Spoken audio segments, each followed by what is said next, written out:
Can you imagine how lonely that was when the entire world of lawyers and scholarship were saying you're wrong? And people like that said, no, that's not what I see. That's not what it is. Amazing stuff. Dave Hardy, thank you so much, man. These people are incredible stuff. All right, next up. We're going to be talking about Free to Choose Network. Bob, come on up. All righty. How's your last name? Chitester. Bob Chitester. Had to ask him. Thank you very much. Here you go. And tell him who you are and what you do. Yeah, that name fools a lot of people. This is the first gun rights policy conference I've attended. I've attended an awful lot of other conferences and various seminars, etc. And I ask you to join me, at least, I think you'll agree with my assessment, and that is that Alan and his team have done an absolutely superb job of making this not only a active, punctual, but also extremely informative activity.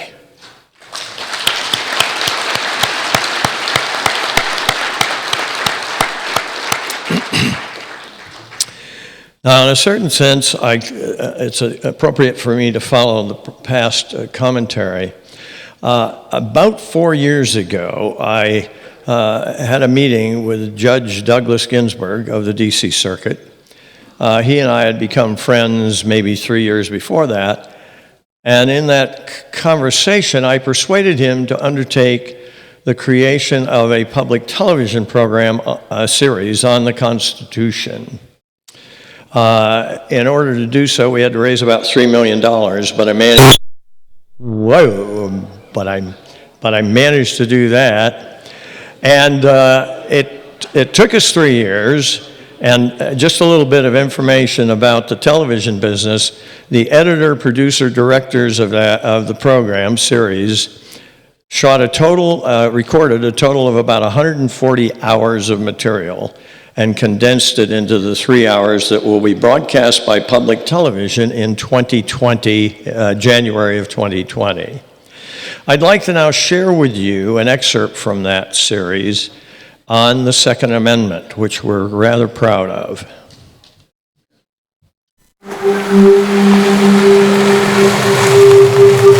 There are a lot of people out there that don't like us. Generations of gay people have been beaten on the streets and sometimes killed, and the police can't get there. I believe that the right to self-preservation is a human right. We have this entire beautiful community, and I knew that I had to do something to help protect them. Gay people have been terribly damaged because we're weak, we're easy targets. So I write this article saying, let's turn that around. Block, go. Let's have pink pistols. And next thing I know, to my amazement and surprise, Pink Pistols chapters start popping up around the country. The purpose of the Pink Pistols is to train people in the LGBT community. I don't know what they call themselves, LGBT, whatever. I call them people. To defend themselves with firearms or without. I joined the Pink Pistols after Orlando. There was no chapter here in San Diego. After Orlando, it's just snowballed. We've got over 300 members now. I'm an abuse survivor. This is something that is so necessary to me. So what's the number one priority for today? Safety. Exactly. So at any time out there that you feel that you are unsafe, just stop. This day and age, we have a stigma. You're either pro-gun or you're not. The vision they have of the person that's pro-gun is the three-toothed hillbilly, that's out there shooting beer cans in his front yard. Probably about 60% of our members are openly LGBT. I'm a live and let live kind of guy. Yes, it's fine that I'm straight.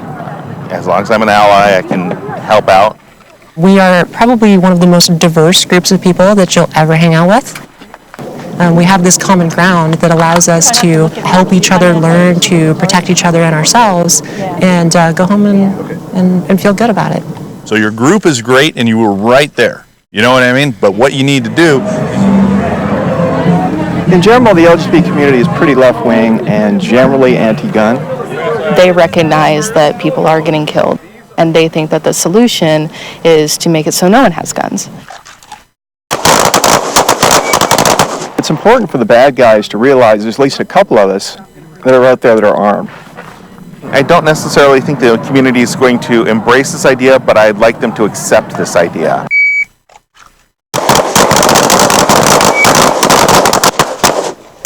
A well-regulated militia. Being necessary to the security of a free state.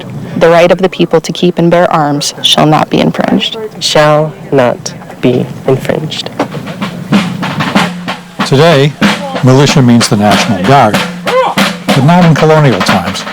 Back in the late 18th century, militia was understood to include every single able-bodied male in the country. Most Americans who fought for the Revolution were a militia. Who the hell cares what a militia meant in 1789? What matters is whether people on the streets of Chicago ought to have guns in 2017. The defense of one's home and family, the ability to hunt, all this gets lost in the argument over the significance of a well-regulated militia. The Second Amendment is the only one that comes with its own justification.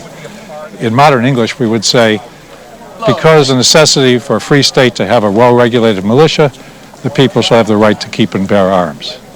Here's where your high school grammar comes in handy. The justification is in the subordinate clause. The right is in the principal clause. So the right exists without regard to the justification. So maybe they did mean that individuals should be able to keep firearms. But they meant that for an agrarian society in which firearms were barrel-loaded muskets and were made by artisans, not guns that were mass-produced, extremely deadly, and could be used in an urban environment. Now, would they have wanted their principle about individuals bearing arms to extend to today's society? Was that part of their meaning? Who knows? For 2 years in this country, there was no Second Amendment. Nobody said, well, we better pass this Declaration of Rights because up until now we have no freedom of speech and we have no freedom of the press and we have no right to keep and bear arms. And hooray, now that we've passed it, we've got it. Nobody said that. That's because that Declaration of Rights didn't change the rights that the people already had, and nobody claimed that they did. But we, the people, are still arguing about exactly what that protects. Surely not shoulder-launched surface-to-air missiles, but what about... In over 200 years, the Supreme Court had never interpreted to definitively determine whether it protects an individual right. And so I, along with 2 colleagues, put together a kind of a test case, a civil rights case. That was District of Columbia versus Heller. In a landmark ruling in 2008, the Supreme Court upheld your right to own a gun, militia or not.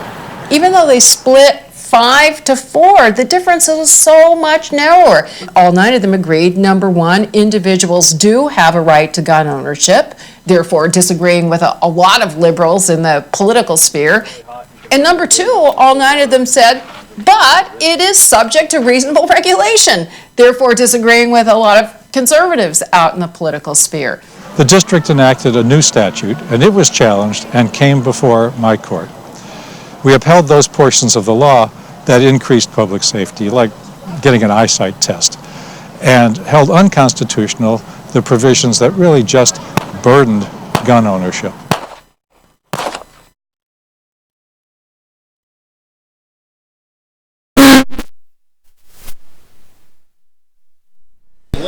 Yes, I don't know if all the shooting didn't wake you up. That at least did.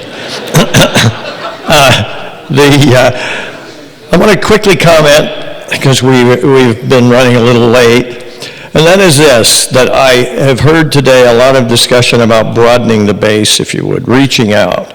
And I think that the statement at the end of this segment puts it very clearly. The legal side, thanks to the Heller case, I think is pretty well settled that we have the right to bear arms.